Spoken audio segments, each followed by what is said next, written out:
Hello, I'm Tracey Bolton, and this is Solving Locally Talk, a space for real conversations with people committed to accelerating economic prosperity and equity in Africa.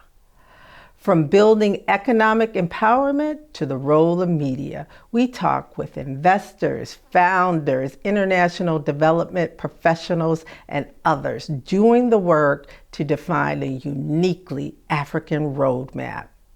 Honoring Black and Brown voices and perspectives, we learn, we share, we motivate, and we commit to action. I am super excited, y'all, for the first episode and my first guest, Miss Erinna Dia. Erinna is a seasoned international development professional with over 20 years advocating for the rights of children. She has worked across Africa, the Middle East, Southeast Asia, and knows firsthand the impact of inequity in the most vulnerable among us. Welcome, Erinna. I am so glad you are joining us for this first episode of Solving Locally. Welcome. Thank you, Tracy. It's a pleasure to be here. Always enjoy a chat with you. You know, it's been 10 years now, wow, that we've known each other.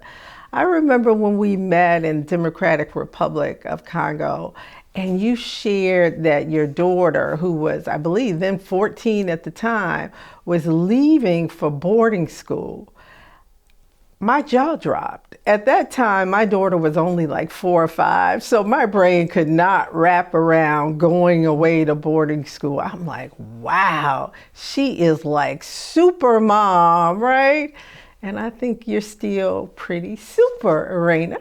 So before we start, how are you? How is life? Let's get to the important things. How are you doing? How's life?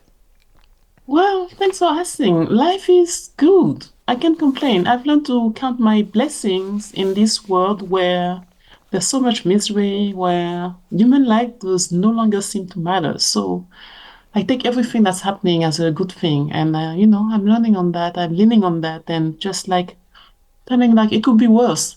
But the funny thing is that when I say it could be worse, I felt like it was a positive, thing, right? I felt like I was saying the glass is half empty.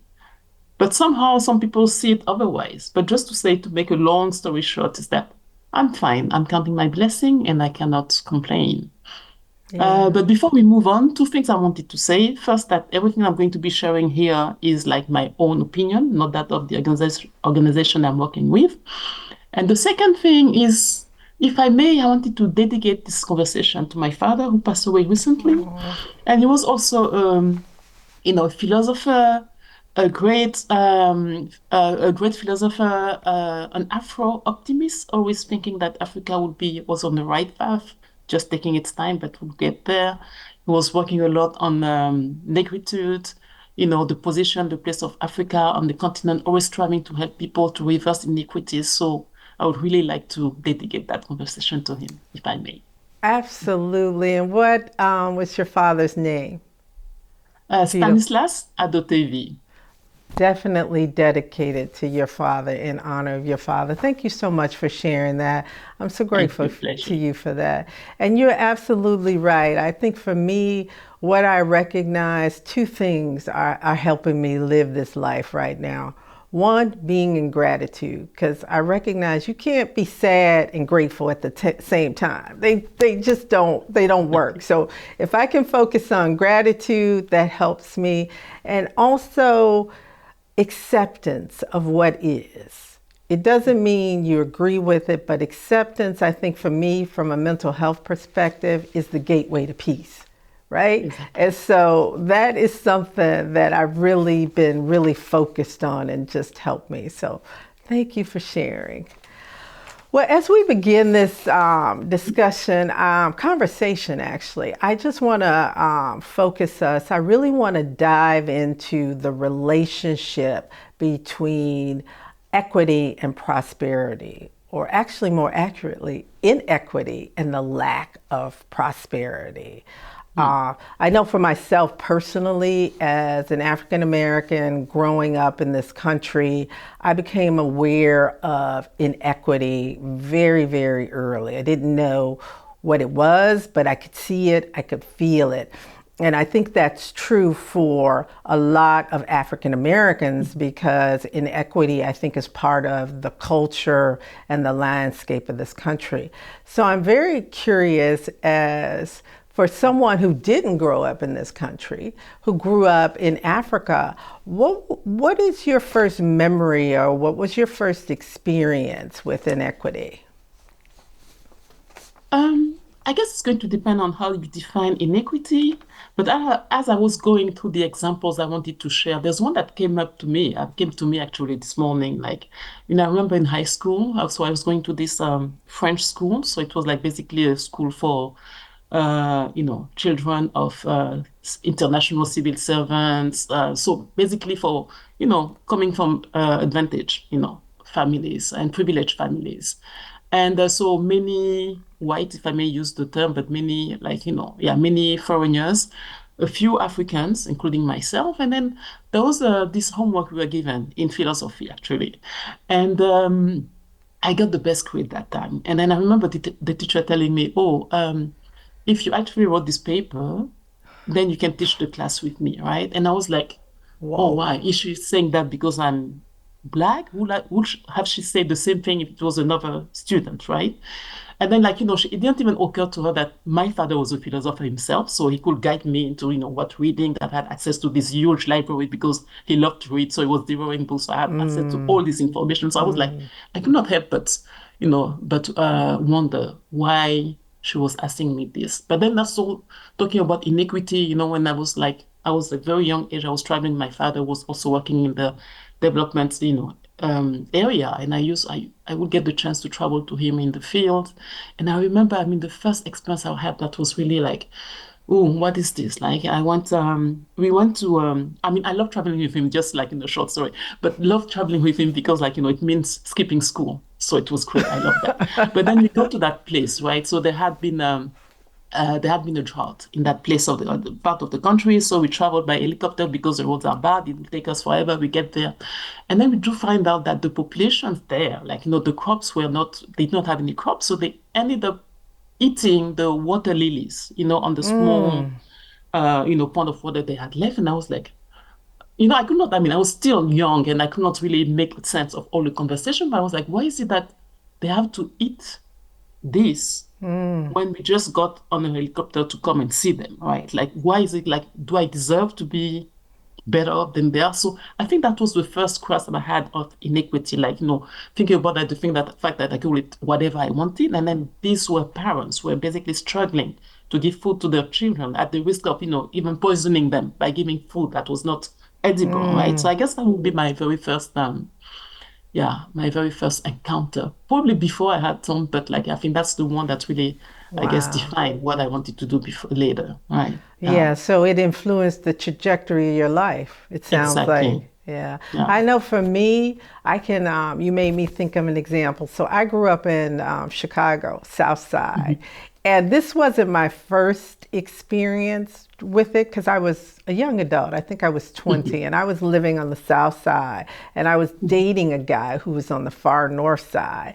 And this Mm. particular time I decided to take the bus, right? From his house on this street called Halsted. Halsted Street is the longest street in Chicago. It goes from the far north side to the far south side. And just Mhm. what you see changing in that landscape, right? From wealth and privilege, right? And everything that comes with it, and the appearance of the homes, the upkeep of the neighborhood, to the severe poverty. That's something that stuck with me throughout my life, Mhm. right? Yeah. And influenced what I do, where I volunteer, what I believe. But I Exactly. remember being so sad by that. So thank you so much for sharing that story. So following up on that, now I know Mhm. you did your academic undergrad and graduate studies in the United States, correct? Yeah. if you Yeah. want. I did my undergrad in the UK.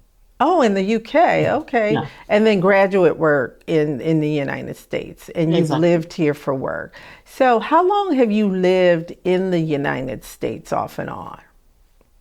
Ooh, I would say 10 years. Oh, so a while, a while. Yeah, a while, a while. Okay. So my question is, as someone who's really lived in the United States and lived in Africa, of course you've lived other places, but you've lived a Mhm, long time in both of those places. mhm. How does inequity look different? How is it different in the US versus in Africa? Hmm. Yeah, I think that's a good and tough question. Like, thinking about it, I'm not sure it looks really different from one place to another. Like for me, it takes the same face, right? Whether you're looking at a person or a child begging on the street, or looking at somebody who's going through garbage for food. I guess the difference would be that maybe in the US it would be more striking because you think, oh, this is the land of opportunities. So why is it that people have to do that to survive? Why is it that people have to do that to eat? Why is it that in a country so rich, you don't have universal medical coverage and that people actually find themselves on the street because they could not pay for medical care, right?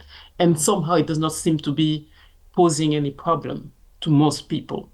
But then coming back to the Africa, I grew up in, I recall like, I don't recall having so many people begging on the street at the time, because like somehow there did seem to be a social support system in place to Mm, prevent that. And of course, things have changed now, right? We're talking about like globalization, and I think it definitely did have an impact on the economic situation in Africa. But now the gap, the divide between the rich and the less well off is so big.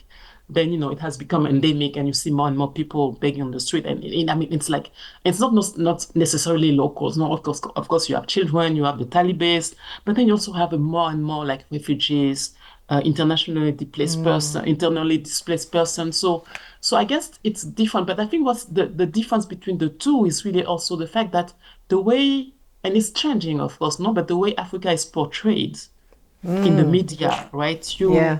Somehow it's a bit as if you are expecting to see that, as if it's normal to see that in Africa, right? And as if like poverty and misery is actually normal, right? It's like Yeah. it's Yeah. nearly accepted as a norm when it's not the case, right? So I guess for me, I think the difference would be in terms of perception, really, but then also looking at the culture, the way people are perceived, right? So I always like to share that in the sense, like when you're in Africa, if you are well off, if you have money, if you know people, then you are not expecting to um, queue in a line. You are not expecting to, Ooh.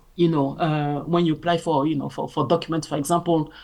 I mean, it's so much easier than the normal people. So I think this is also Yeah. another type of iniquity, not how it's really actually transfers to your day-to-day life, day-to-day activities, and how it's again making the divide even bigger because those are things that um, the poorest or the poor don't have access to. It's so interesting that you touched on, well, perception, and we'll get to that and the role of perception. But the media, that is so fascinating to me because one of the things I've traveled quite a bit, not as much as you, of course, but I Oh, I'm sure remember you did. being in small villages, right? Mhm, And poor, and there would be one television, and blasting on that television would be some program from the United States. And mhm, that's when I had that aha moment, as Oprah says, where I recognized, oh, they are forming impressions, the mhm, power of that media, right? mhm, To that population, defining for them to some extent what life could be or even exactly. should be in many cases, right? Mhm, And on the flip side of that, to your point, the role of the media as it's portraying what Africa is like, right? mhm, And instilling this belief of, in my opinion, less than, or there's always poverty. It's just the nature of the game there, which is really fascinating for me. But you're right. At some level, it does look the same, the day to day, Mhm. right? You Mhm. you don't have enough for your food, for your family. So it's fascinating. And I want to just pull on something you mentioned about globalization, right? Mhm. And so my question is, how do you think, or do you think, but I think you've already answered that question, globalization blocks and limits prosperity in Africa specifically? What are your Mhm. thoughts on that? It could be capital infusion, it could be so many things. Yeah, I think it does limit it in various ways, right? So again, it's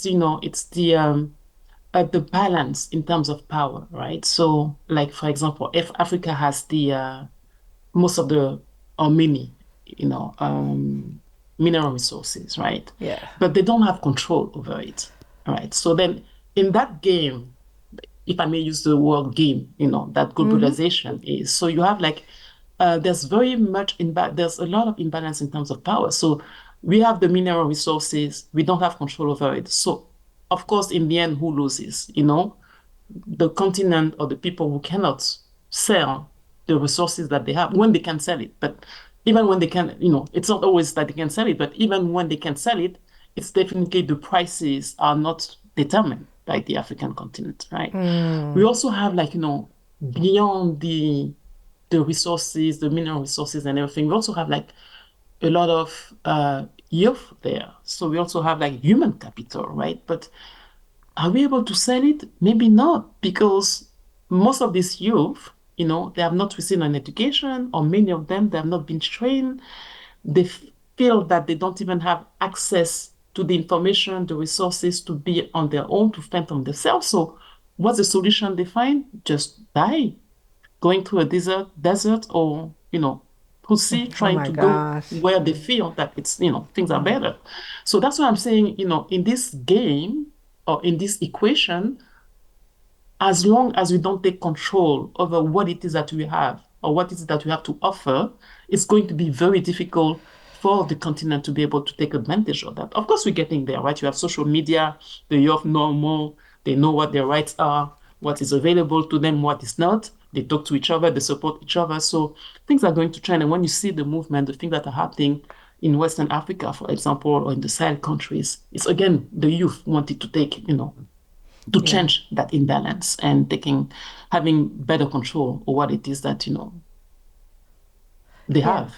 Because I've always been fascinated with why Africa doesn't control the resources. I remember a few years, I mean, I kind of a little bit understand the historical perspective, right? And the rights, right? Mining rights versus transformation rights, where the real money is, right? The transformative, right? You get the ore, you get the coal, but in its raw state, Mhm. it's completely, making up a number. Let's say it's a dollar a pound or a dollar an ounce, but once you transform it, right, it's 50. Because I remember this huge Exactly. diamond, Yeah. the largest one was mined or found somewhere 3 years ago. And of course, it's a Dutch, so it bothers me on so many levels. Mhm. But I'm Mhm. so encouraged, and I want to know, and we'll get to this in solutioning, how do we take that back? Right? So you look at minerals, for example, that are Mhm. coming out of DRC, right? So how do we take that back? And how do you, just briefly, why is that maintained? Right? If those minerals, just for our audience, just to educate us, if you own those minerals, the rights, where is that disconnect? Why can't we control them throughout that supply chain? Um, I'm sure you have the answer, right? I Okay, I'm don't not a know. Tell me politician. the I know I don't want to obvious. do The politics, obvious but eludes me most of the time. yeah, but I mean, again, it's like, I do believe that things happen. in cycles, right? And today, most people believe that like Europe would not have been able to develop itself, or even the US would not have been able to develop itself. It was not for African labor, right? That Europe would not have been able to develop itself if it was not for the resources, from Africa and any other places in that. Uh-huh. So basically, I mean, and I think it's like it's not human, but it's economic, right? So basically, if I need something, what do I do in order to be able to ensure that I keep access to those things, right? So if I give the right, or if I give, the African governments, or if I give the others the opportunity, the latitude to control what it is that, I need to have access to at the least cost possible, of course, I stand to lose, right? So like if you look at the petroleum crisis, right? This is exactly the same thing that happened. Like, the Arab states saying, okay, now we want to have control over our petroleum, right?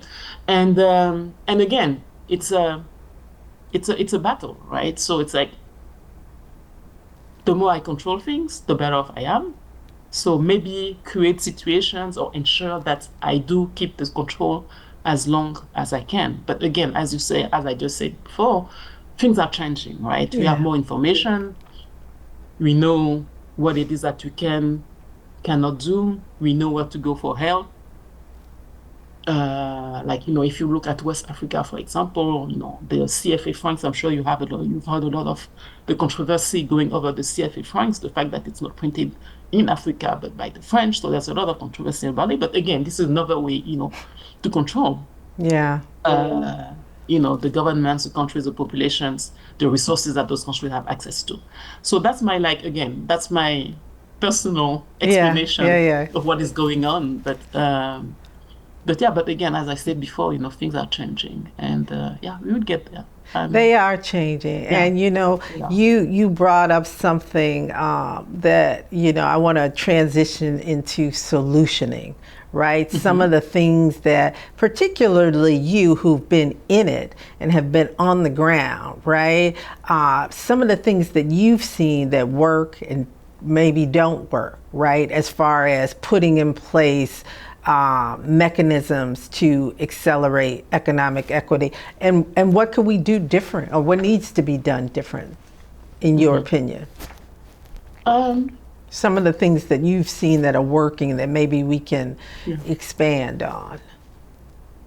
yeah. I think for me, I think it starts with, if I'm talking about like programming, I think it will start with building the capacity of the population, the workforce that we have that is available, you know, to us or to the African continent. Because unless, and I want to talk about like, really demographic dividend here, unless we give all these young people in Africa like the tools, the education, the life skills, the incubators, the access to the resources that they need to be able to be self-efficient, to become entrepreneurs instead of waiting for civil service job that's never going to come to them.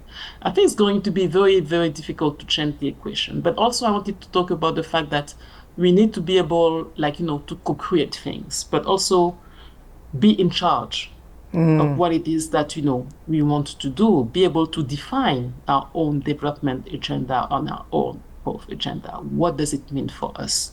Instead of having it being, defined by others, right?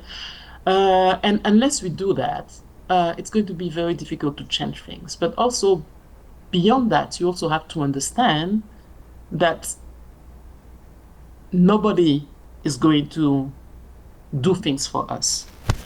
And it doesn't matter whether it's Preach. like, it's like, I know there's a lot of controversy about like, Preach, oh yeah, but girl. Africa, Africa is going to China, Africa is going to Russia. I think you have to understand, and I think we do understand that, our salute is not going to be coming from those countries, right? Yes. Those are just partners that can help us at a given amount of time or at a given, place in time. But eventually, we want to become equal partners into that venture we are engaging in. And unless we realize that, unless we understand that, and unless we are negotiating as partners, it's going to be very, very difficult to change. I love that. And I how to think, reverse oh, things. Yeah. and I love that. And I think we're seeing that in the youth. One of the things that excites me is the African free trade area, right? Mm-hmm. That which basically I think has been signed by 53 of the 54 African countries and ratified by 43 or 47. That movement, free movement of goods and services, I think Services. creates Yeah. huge opportunities. And one of the questions that I was going to ask you, but you've answered, is do we have allies in this? Obviously, we have allies, but I think you hit it right on the nerve. This is something Africa has to take control of Mm-hmm. and own. So I agree with you 100,000% on that. And I'm super excited. I think we have, from my travels, I think we have the youth that believe that as well. And Yeah. be it because of social media, everyone wants to own their own thing. And I think that is a huge potential or asset for Africa, the fact that it's such a young population on the Exactly. continent, and it's getting more and more connected, by the day, by the month, by the Yeah. year across And the that is continent. eager to do things, to create things. Exactly. Yeah. Yes, Hmm. yes. Yeah. And to add to that, there's also the fact, like I'm looking, we mentioned our daughters before we started, but I'm looking at all these young children, African Americans, right? Who are from Africa, have grown up in Africa or in the US, have studied there. So basically, they have a bit of both worlds, right? Yes, And that are one day going to be being willing to come back to Africa and say, okay, what is it that I can contribute to that yes, continent? So they will have the knowledge, they will have the access to the resources, they will have access to, the connections yeah, to make that happen. So I also believe that those children will be able to make a difference, because they'll be like, talking about my daughter and my son, for example, they're like, okay, when I'm done here, I'm getting the experience, but then I'm going back home. So what I can do for exactly. Africa, right? Noting Yes. that for them, of course, home is both places, right? The US and Africa, but still, they feel that they have a role to play And into, and that's the development of huge. that continent. Yeah. And yeah, that's huge. I agree. And one of the last things I want to say as we wrap up is I know people, they've moved their families back to Africa. Mhm. They're young Yeah. children and they're bringing them up and raising them. Wow, we did it, Erinna. We did a first episode. It's a wrap, and I feel Congratulations to you good, do do too. do do do do do, just like the Godfather soul. So thank you so much. But in our last minute, I just want Mhm. us to share with our audience something that we showcase about the continent that we feel good about. Very briefly, I'll go first. I think I've already said mine, but I am super excited about the African free trade area and what that is opening up for the continent. And I think the world needs to be super excited. And as my sister would say, maybe a little afeared, because Africa's about to pop. Your turn. I think for me, it's like the humanity of Africa, right? So we are, I mean, we may be losing it, but I think we really people who care, and then we can support each other, and then we can make things change. So I think for me, it's like my the few words I will leave with is like paying it forward. If that concept of paying forward Yes. really is really applied in Africa in that context where people care so much for each other, I do believe that it's also going to be able to Yeah. change the Thank equation you. And and to take Africa where it is supposed to be. Absolutely. Thank you. And to our audience, I would like to give you 3 action items. First, check out the website. It's on your screen. Look for the next day and time of our next Solving Locally talk. And then I'd like to give you an action item. Hashtag African Success. Go share with us things that you know that are happening on the continent. And thank you so much. Erinna. I think you're in France right now. Hopefully, I'll get to see you sometime. I think you'll be back. But thank you for doing this. I appreciate you so much. Thank you. It's a Bye. pleasure, Tracy. Anytime. You know where to Oh, find thank me. you. Thank you.